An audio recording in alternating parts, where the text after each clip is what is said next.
सबसे पहले आप ये वीडियो देखें। 16 अगस्त को मैं गिरफ्तार हुआ। 100 दिन टॉर्चर, ऐसा रोलर कोस्टर जो मैंने जिंदगी में कभी भी नहीं सोचा था मैं और मेरी फैमिली ने गुजारा। जब ज़िया ने मुझे ये बात बोली तो मुझे आइडिया हो गया कि वही जिनका नाम हमने अभी बिग ब्रदर रखा था वो मेरी फैमिली से मुलाकात कर चुका है। खैर ज़िया से बात होने के बाद ज़िया ने फ़ोन मामा को दे दिया। मामा भी रो पड़ी, गपशप हो रही ही। साथ उन्होंने कहा था कि ये जो आपका दोस्त है कहता कि आप मेरी भी माँ है, आपको कुछ नहीं होगा, आपने अब एक भी रुपया किसी को नहीं देना, बस जो आप लोगों ने दे दिया है उसकी मुझे डिटेल दे। अवाम और इदारों के दरमियान ये जो गैप होता है ऐसे अफराद की वजह से या ऐसे अफसरान की वजह से होता है जो इदारे के नाम पे अवाम को ब्लैकमेल करते हैं। अगर सादुर रहमान उर्फ डकी अगर गलती पे था भी सही तो उसको सज़ा इदारों ने देनी थी, अदालतों ने देनी थी।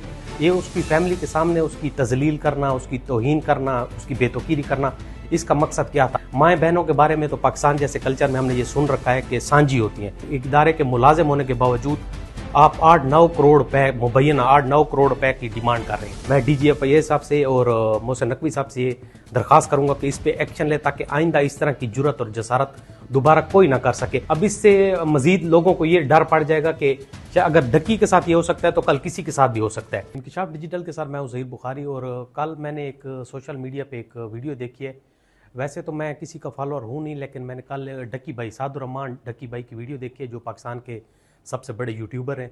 तो कल इस वीडियो को देखने के बाद यकीन करें कि मेरा निज़ाम से थोड़ा सा गिला भी है, शिकवा भी है कि जिस तरह वो अपनी मजलूमियत बता रहे थे कि 100 दिन के बाद वो रिहा हुए हैं और 100 दिन में जो उसके साथ जेल में सलूक किया गया है।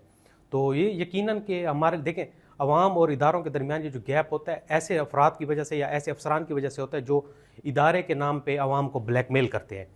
अगर सादुर रहमान उर्फ डकी अगर गलती पे था भी सही तो उसको सज़ा इदारों ने देनी थी, अदालतों ने देनी थी।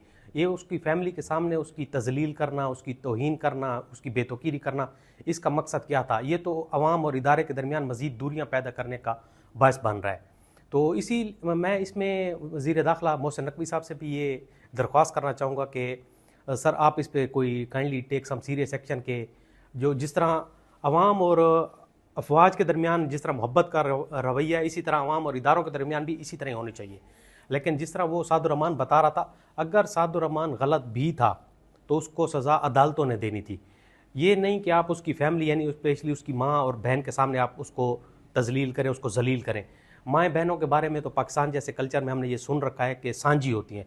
तो यहाँ पे जो उसने जो रुदात सुनाई है, जो उसने अपनी स्टोरी सुनाई है, तो यकीन करें कि तमाम पाकिस्तानियों को उसने उसके दिल हिला कर रख दिए कि ये क्या तरीका है कि आप इदारे से एक इदारे के मुलाजिम होने के बावजूद आप 8-9 करोड़ रुपए मुबैना 8-9 करोड़ रुपए की डिमांड कर रहे हैं।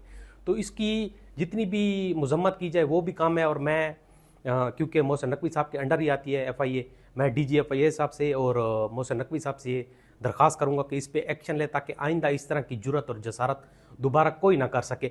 अगर कोई मुजरिम भी है तो उसको सज़ा अदालतों ने देनी है। जो उसकी सज़ा आईन पाकिस्तान में या जो पाकिस्तान के दफात में तय है वही सज़ा उसको दी जाए। ये नहीं कि आप उसके दोस्तों के ज़रिए उसकी फैमिली के ज़रिए जो उसके बैरून मुल्क में रिश्तेदार रहते हैं उनके ज़रिए आप उस पर प्रेशर डालें। तो वंस अगेन मैं इस पर मुझे कल बड़ा अफसोस भी हुआ है कि ये देखें कोई पाकिस्तान के लिए ये कोई अच्छा इमेज नहीं था कि जिस तरह वो बता रहे थे कि 100 दिन में क्या हुआ है। अब इससे मज़ीद लोगों को ये डर पड़ जाएगा कि अगर डकी के साथ ये हो सकता है तो कल किसी के साथ भी हो सकता है। तो हमारी डकी के साथ कोई हमदर्दी नहीं है। अगर डकी गलत है बिल्कुल उसको कानून के मुताबिक सज़ा देनी चाहिए। लेकिन अगर डकी गलत नहीं था और जो वो बता रहा है कि जो उसके साथ जुल्म हुआ है और जिसमें वो बिग ब्रदर का जिक्र कर रहे हैं, यकीनन वो बिग ब्रदर हमारे लिए भी उसने हमारे भी दिल जीत लिए कि जिस तरह उन्होंने डकी की आउट ऑफ द वे जाके हेल्प किया और पाकिस्तान का नाम बुलंद किया है। तो ये वीडियो बनाने का फ़कत यही मकसद था कि जो भी हमारा इदारा है उसको ये चाहिए कि इन्वेस्टिगेशन करें। इन्वेस्टिगेशन के दरमियान ये जो आप टार्चर करते हैं, जो आप पर्सनल हो जाते हैं, इससे हम अवाम और इदारे के दरमियान जो दूरियां बढ़ती हैं वो नफ़रत का बायस बन जाती है। बहुत शुक्रिया। मज़ीद अगले प्रोग्राम तक दीजिए इजाज़त। देखते रहिए इंकिशाफ डिजिटल।